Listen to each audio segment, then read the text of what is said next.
Hi అండి, అందరికీ నమస్కారం అండి. ఫ్రెండ్స్, మనకి ఇప్పుడిప్పుడే మరొక బ్రేకింగ్ న్యూస్ అప్డేట్ అయితే రావడం జరిగిందండి. అది కూడా ప్రతిపక్షాలకు దిమ్మ తిరిగేలా మేనిఫెస్టో విడుదల అంటూ ఇప్పుడే మనకు ఒక బ్రేకింగ్ న్యూస్ అప్డేట్ అయితే రావడం జరిగిందండి. అయితే ఇందుకు సంబంధించిన పూర్తి వివరాలు అయితే తెలుసుకుందామండి. ఈ మేనిఫెస్టోలో ఏమేమి ప్రకటించారు అనేది పూర్తిగా తెలుసుకుందామండి.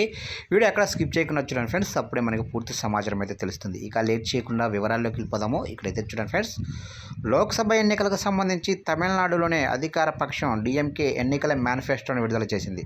డిఎంకే మహిళా విభాగం నాయకురాలు కనిమొళి నాయకత్వంలో ఏర్పాటైన ప్రత్యేక కమిటీ ఈ మేనిఫెస్టోను రూపొందించింది. ఇక స్టాలిన్ మేనిఫెస్టోను ఆవిష్కరించారు.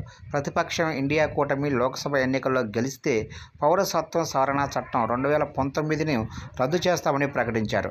అలాగే జమ్మూ కాశ్మీర్కు రాష్ట్ర హోదాను పునరుద్ధరిస్తామన్నారు. ఇక వంట గ్యాస్ సిలిండర్ 500కే ఇస్తామని, లీటర్ పెట్రోల్ వచ్చేసి 75 రూపాయలకు, డీజిల్ 65 రూపాయలకు అందజేస్తామని తెలిపారు. ఇక దేశవ్యాప్తంగా రైతుల రుణాలు వడ్డీతో సహా మాఫీ చేస్తామని, అన్ని రాష్ట్రాల్లో గృహిణులకు ప్రతి నెల 1000 రూపాయలు అందజేస్తామని పేర్కొన్నారు. ఇక గవర్నర్ వ్యవస్థ రద్దుకు కృషి చేస్తామని, నీతి ఆయోగ్ను రద్దు చేస్తామని, హైవేలపై టోల్గేట్లను రద్దు చేస్తామని ప్రకటించారు. తమిళనాడులో నీట్ను రద్దు చేస్తామని, శ్రీలంక తమిళులకు భారత పౌరసత్వం ఇస్తామని వెల్లడించారు. ఇక దేశవ్యాప్తంగా బడిపిల్లలందరికీ ఉదయం అల్పాహారం అందజేస్తామని తెలిపారు. ఇక వ్యవసాయ ఉత్పత్తులకు కనీస మద్దతు ధర కల్పిస్తామని చెప్పారు.